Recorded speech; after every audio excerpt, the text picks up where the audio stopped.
Hello, BookTube, and welcome to Poetry Thursday.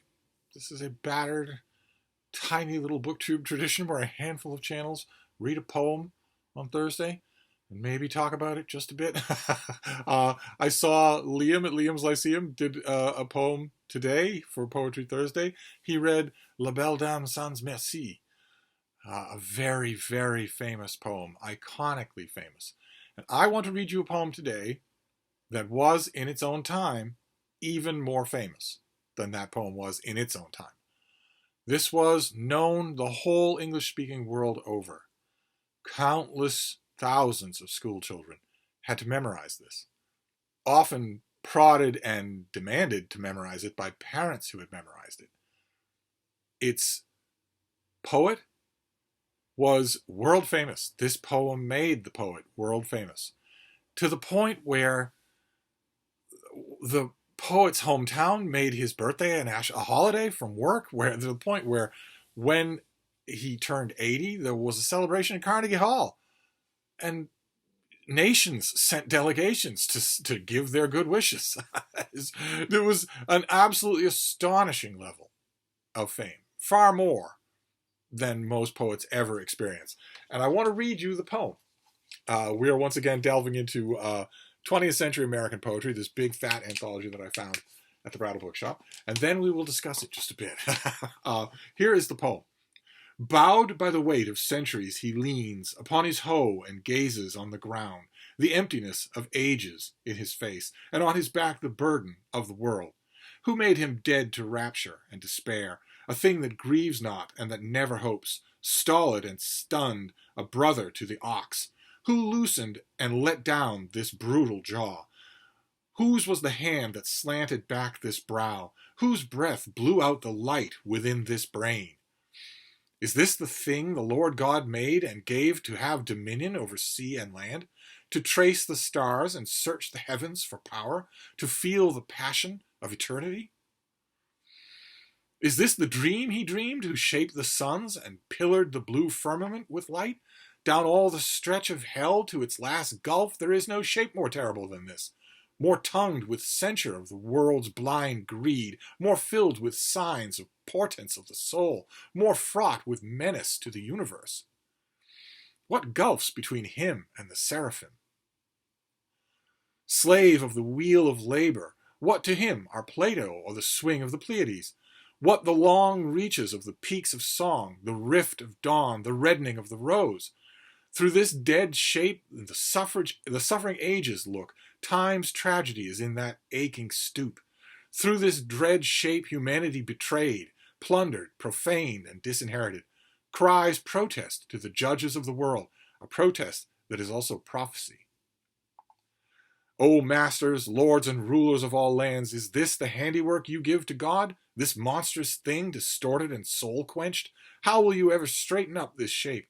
Touch it again with immortality, give back the upward looking and the light, rebuild it in the music and the dream, make right the immemorial infamies, perfidious wrongs, immitigable woes. O masters, lords, and rulers of all lands, how will the future reckon with this man?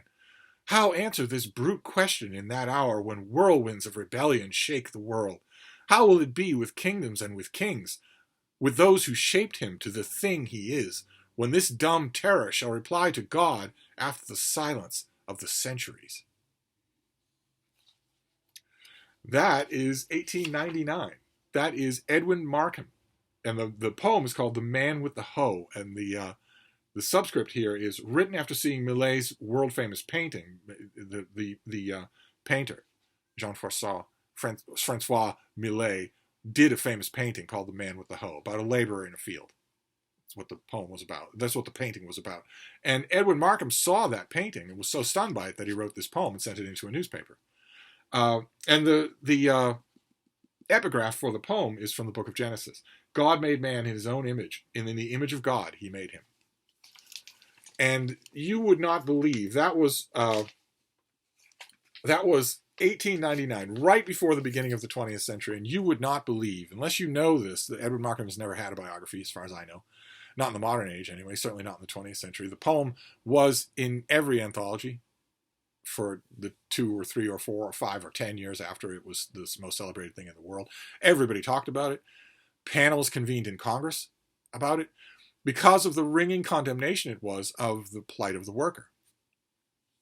That they've been reduced to being a brother of the ox.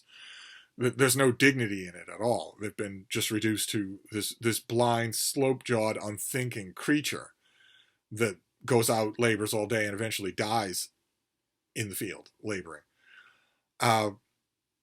It sparked a very brief social movement, and then that went away. then all of that went away. And so did the poem. As quick as it flashed into universal consciousness, it flashed away.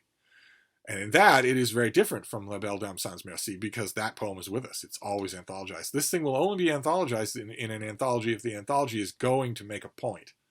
If the anthology wants to make a point about the role that poetry sometimes played in the social life, then it will use this. Use this poem. There's another famous poem that sparked a movement to save the USS Constitution, Old Ironsides, from destruction, and honor it as a living museum. That would not have happened without one particular poem, and that poem sparked a movement. Same thing with this thing. It briefly raised the consciousness of everyone who read it, of everyone in the world, about that figure. When this poem took off, it ran, I think, in San Francisco first, but then it took off. Then it made the author unbelievably wealthy, and everybody wanted to read it. Everybody wanted to memorize it. Everybody wanted to feel what it was feeling. And that was definitely not confined to America, because in the months after this poem achieved vogue, not when it originally appeared in a newspaper, but when it achieved a vogue, when it started getting reprinting everywhere, months after that, it was well known in France that people were looking for this painting.